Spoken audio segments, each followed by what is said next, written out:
Bom dia! No nosso trabalho, vamos discutir sobre a epicondilite lateral, mais conhecida como cotovelo de tenista. Apesar desse nome sugerir que essa condição afeta mais os tenistas, na verdade, o nome não representa a incidência, já que acomete em grande parte trabalhadores entre 30 e 50 anos, que exercem atividades de repetição ou esforços intensos isolados, sem distinção de sexo. Desse modo, ela afeta 1 a 3% da população e 15% dos trabalhadores manuais. Então aqui vemos os ossos do cotovelo, temos o húmero, a una e o rádio. Nosso foco principal é o epicôndilo lateral do húmero, que é a parte óssea mais proeminente na região lateral do cotovelo, sendo um sítio de origem de vários músculos e do ligamento colateral radial. Nessa vista anterior, podemos identificar o capítulo logo abaixo do epicôndilo lateral, e logo abaixo temos o rádio. A vista posterior pode ser identificada pela fossa do olecrano do húmero. Além do mais, o complexo dos ligamentos colateral e anular do rádio é o principal estabilizador lateral do cotovelo. A sua origem é no epicôndilo lateral e a inserção na una proximal, juntamente com o ligamento anular ao redor da cabeça do rádio. Assim, a palpação do ligamento colateral permite localizar o epicôndilo lateral. Nessa imagem, podemos ver a anastomose do cotovelo. Aqui nós temos a artéria braquial e ela vai se bifurcar em artéria radial e artéria ulnar. A artéria radial ela emite um ramo radial recorrente que tem íntima relação com o epicôndilo lateral. Além do mais, a artéria ulnar ela vai emitir um ramo interósseo comum e temos aqui a artéria recorrente interóssea. Aqui novamente outra imagem da anastomose do cotovelo, aqui temos a artéria recorrente radial e temos a artéria colateral radial que vem da artéria braquial profunda e ela emite também um ramo que tem relação com a nossa fisiopatologia. Na parte lateral do húmero, nós temos cefalicamente a origem do bráquio radial e do extensor longo do carpo e na parte posterior o ancônio. Contudo, eles não possuem correlação com a epicondilite. O mais relacionado é o extensor curto do carpo, que está incluído no tendão dos extensores, junto ao extensor dos dedos, o extensor do dedo mínimo e o extensor ulnar do carpo. De forma profunda, encontramos o supinador, que possui relação com o nervo radial, responsável pela inervação dos músculos citados, e que, devido ao seu trajeto, pode sofrer alguma compressão, já que passa entre as duas cabeças do supinador, e dessa forma pode ser confundido com a epicondilite em um diagnóstico equivocado. Mas não raramente essas duas patologias estão correlacionadas. No passado, acreditava-se que a epicondilite era um processo inflamatório. No entanto, foi constatado que a lesão seria resultado da aplicação de tração contínua por repetição, resultando em microrrupturas da origem do extensor radial curto do carpo, seguidas de fibrose e formação de tecido de granulação. Macroscopicamente, o tecido apresenta-se com aspecto friável, brilhante e edematoso. Já a análise microscópica mostra a interrupção do tendão normal com invasão local de fibroblastos e tecido vascular anormal em desenvolvimento, dando origem ao termo hiperplasia angiofibroblástica.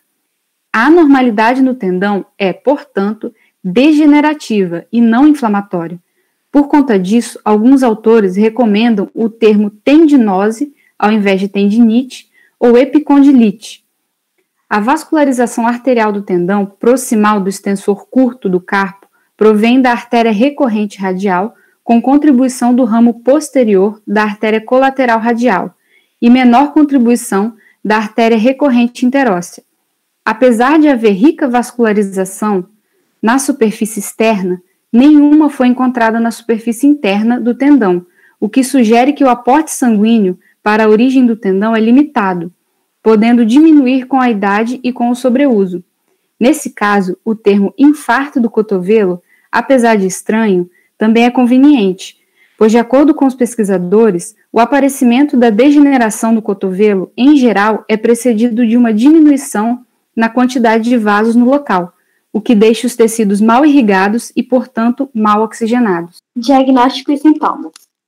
Os principais sintomas da epicondilite são dor ou sensibilidade sobre o epicôndilo lateral e que se irradiam ao longo dos músculos extensores, podendo ser insidiosa ou repentina, dependendo de um estímulo causal.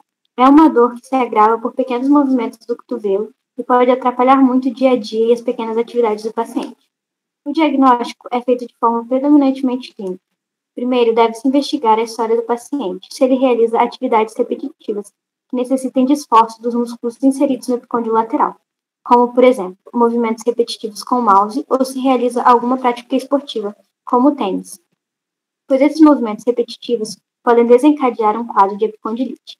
Além disso, são realizados exames físicos que são muito importantes para o diagnóstico.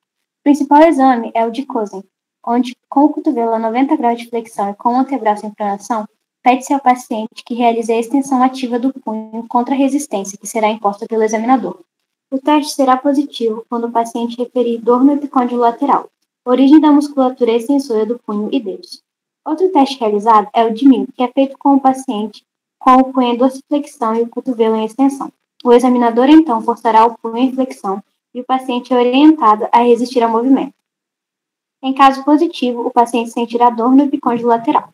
Pode ser realizado também o teste de Maudsley, onde com o cotovelo e o antebraço na mesma posição que o teste de Cosen, pede-se para que o paciente realize a extensão do dedo médio contra a resistência. Exames auxiliares de imagem, como a radiografia, são principalmente úteis para a exclusão de outras anormalidades, tais como artrose ou osteocondrite dissecante.